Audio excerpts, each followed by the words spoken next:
This is a story from a small village in Nigeria. I'm sure you must have heard about our talking drum before. In fact, it's one of the most important musical instruments we have here in Africa. Our talking drum is so special because its sound can talk to people. And when it talks, it doesn't just speak for one person. It speaks for many. That's why you would always hear elders talking about how our ancestors used talking drums to communicate with one another during the olden times. Well, I'll tell you more about this magical instrument some other day.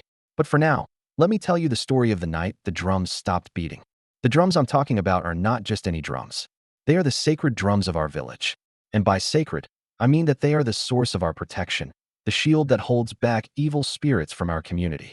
Every night, the old men would come together and beat the drums, chasing away evil spirits and keeping our village safe. No one knows how long these drums have been around, but all the old people agree that as long as the drums continue to beat every night, no evil will befall the village. One night, however, the drums fell silent. Yes, you heard me right. The night the drums fell silent, everyone in the village became afraid. Everyone except a young man named Babadi. You see, Babadi was never interested in the stories about the drums. He didn't believe that drums could keep evil spirits away. So when the drums stopped beating, he wasn't scared. In fact, he was kind of happy because now he wouldn't have to listen to those boring drum beats all night. But his happiness didn't last long. That same night, Babadi heard screams in the forest, and as the night went on, the screams grew louder and more terrifying. When the first rays of sunlight finally peeked through the trees, Babadi went to the forest to check what was going on, and what he saw shocked him. There were strange marks all over the ground, and the trees had strange symbols carved into them. Babadi didn't understand what it meant, but he knew that it wasn't good. Determined to get to the bottom of this, he went to the village elder.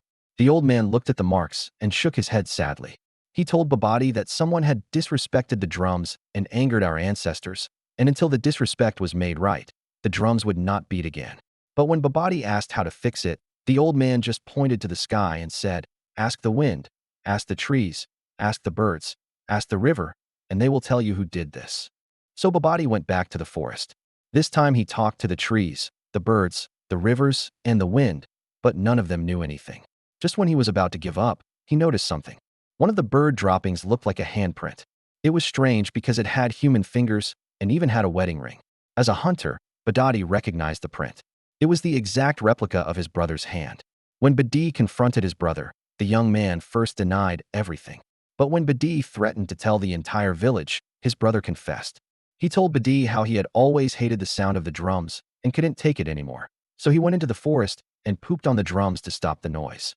But as punishment, his hand would turn into a bird's claw every night until he made things right. Hearing this, Babadi felt sorry for his brother. He helped him apologize to the ancestors and asked for forgiveness. And that night, the drums started beating again, chasing away evil spirits and bringing peace and protection back to the village. The morals of this story: disrespecting your culture and tradition invites danger. Honor your heritage. Like our videos to get more interesting stories like this one. Share this video with your friends and family. Follow us on social media if you haven't already. Comment below what you learned from the story. And lastly, don't forget to subscribe to our channel, LAWALYRICS. Thanks for watching.